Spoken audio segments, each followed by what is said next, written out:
Hello students, हम आपको verb के बारे में बता रहे हैं और ये कंटिन्यूसली वर्ब की सीरीज बन रही है क्योंकि मैंने ये डिसाइड किया कि वर्ब का पूरा कंप्लीट नॉलेज आपको दें जो कि अलग अलग चैप्टर्स में दिया गया है। तो मैंने कहा और फिर इनका लिंक रिलेशन क्या है वो भी ज़रूरी है समझना, तो इसलिए मैंने इस पूरे टॉपिक को कवर किया है। आपको मैं एक्सिलरी वर्ब के बारे में बता रहा था। मैंने बताया था आपको प्राइमरी एक्सिलरी मॉडल एक्सिलरी ये दो हैं, पिछले वीडियो में भी बताया था। आप प्राइमरी एक्सिलरी आप अभी स्टडी कर रहे हैं इन दोनों, उसके बाद में फिर मॉडल बताएंगे। तो प्राइमरी एक्सिलरी में आपको डू, बी और है, ये 3 वर्ब्स हैं। इनकी ये फॉर्म्स जो यूज होती हैं सेंटेंस बनाने में उनको हम प्राइमरी एक्सिलरी बोलते हैं। डू की फॉर्म्स सारी बता दी हैं आपको। अब आपको बी की फॉर्म बताते हैं। बी की जो फॉर्म है वो क्या है? इज, एम, आर, वाज, वर। तो इसमें एक चीज आपको बताता हूं, इज, एम, आर, वाज, वर में इज, एम, आर ये प्रेजेंट को शो करती हैं। प्रेजेंट, इनसे प्रेजेंट टाइम को पता लगता है। और वाज और वर ये पास्ट टेंस को शो करती है। ये है, लेकिन ये दोनों बी की फॉर्म है। बी की ये 5 फॉर्म्स हैं। इसके अलावा बी की और भी फॉर्म्स होती हैं, वो अलग है। जैसे कि बी, उसके बाद में आगे फॉर्म नहीं है, जैसे गो, गोज। वैसे बी और आगे कुछ नहीं है, ब्लैंक है। बी, गो, गोज, वेंट।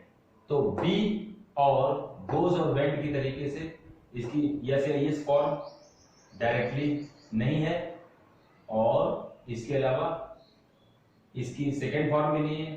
बी, गो, गोज, वेंट, गॉन। इसी तरीके से बी, बीन, गॉन की जगह पे थर्ड फॉर्म है, और आईएनजी फॉर्म है बीइंग। यस या यस और सेकेंड फॉर्म इसकी स्ट्रेट रूट में नहीं है।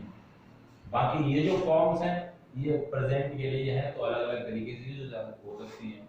तो जैसे गोज यूज होती है उस कंडीशन में यहाँ पर इज है, और थर्ड पर्सन सिंगुलर नंबर नहीं है तो ये दो दी गई है, उसमें ये यूज होती है फर्स्ट पर्सन सिंगुलर के साथ में, बाकी सब के साथ में आर यूज होगी।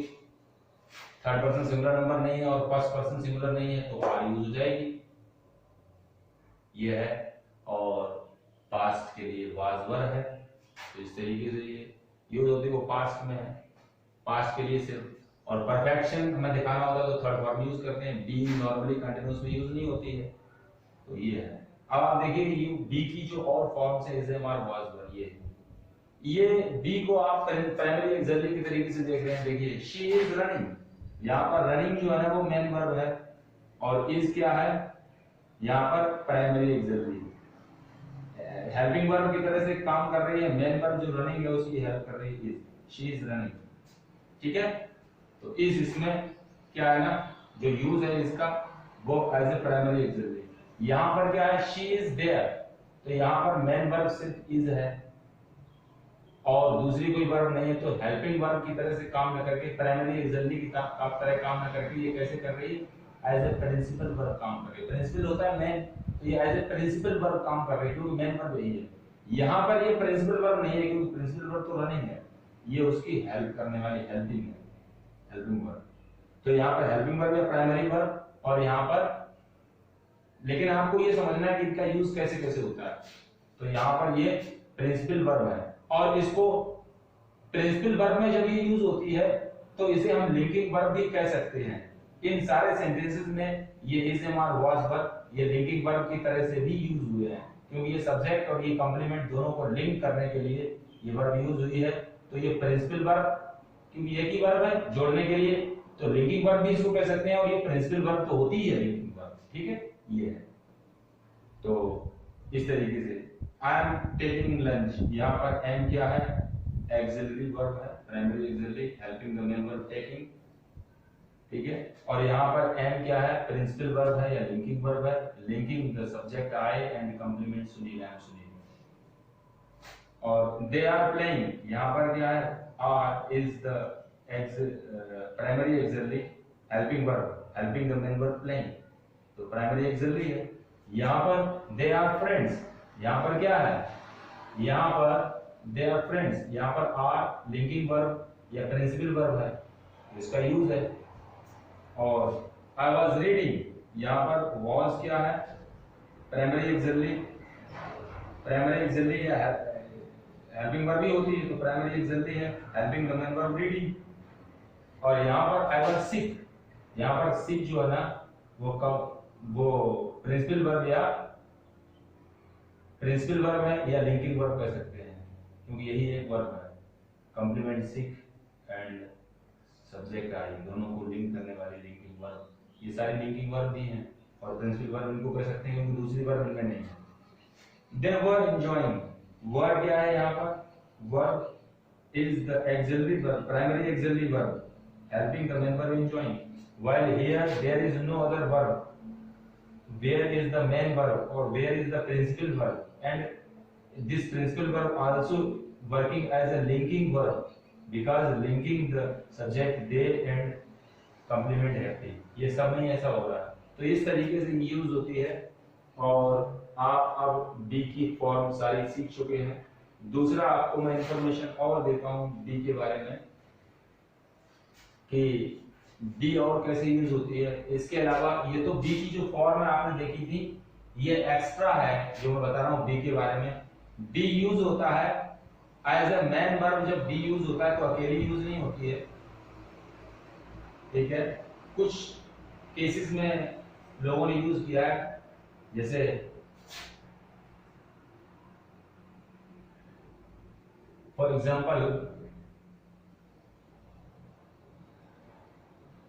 he will be there, तो ये आप देखेंगे will तो हेल्पिंग वर्ब है, be मेन वर्ब है। आप ये नहीं कह सकते आपके फ्यूचर कंटिन्यूअस है, क्योंकि will be और shall be फ्यूचर कंटिन्यूअस में हेल्पिंग वर्ब होती, तो आप सोचेंगे कि will be और shall be, ये will be माना फ्यूचर कंटिन्यूअस टेंस है, क्योंकि फ्यूचर कंटिन्यूअस टेंस तब तक नहीं होगा जब तक आईएनजी फॉर्म की वर्ब नहीं हुई। will be तो हेल्पिंग वर्ब हो गई, तो फिर ING form of the verb कहां है? इसका मतलब ये फ्यूचर कंटिन्यूअस नहीं है।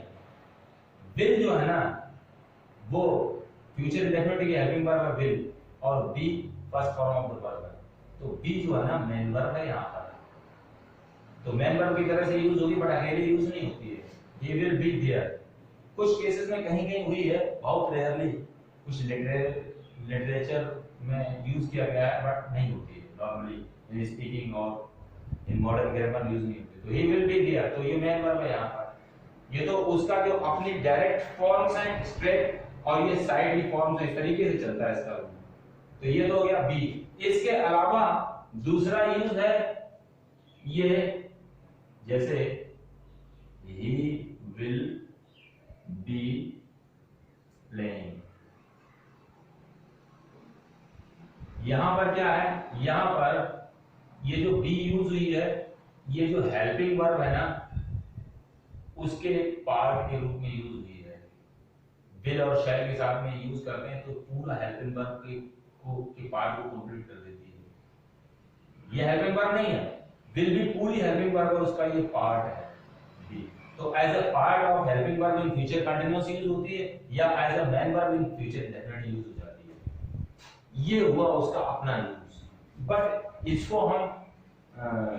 इसको हम एज एन एक्सिलरी वर्ब नहीं देखेंगे, दोनों में कहीं पे भी एक्सिलरी वर्ब नहीं है दोनों कंडीशंस में, मगर इसका भी यूज था वो मैंने बता दिया। और बाकी ये सब यूज है जो इसकी दूसरी फॉर्म्स है उसका ये यूज है जो मैंने आपको बताया। I hope you have understood, and one thing I am telling you, if you haven't subscribed my channel, please subscribe my channel, like this video and comment on the video and give your views about the video. Thanks for watching this video. Goodbye.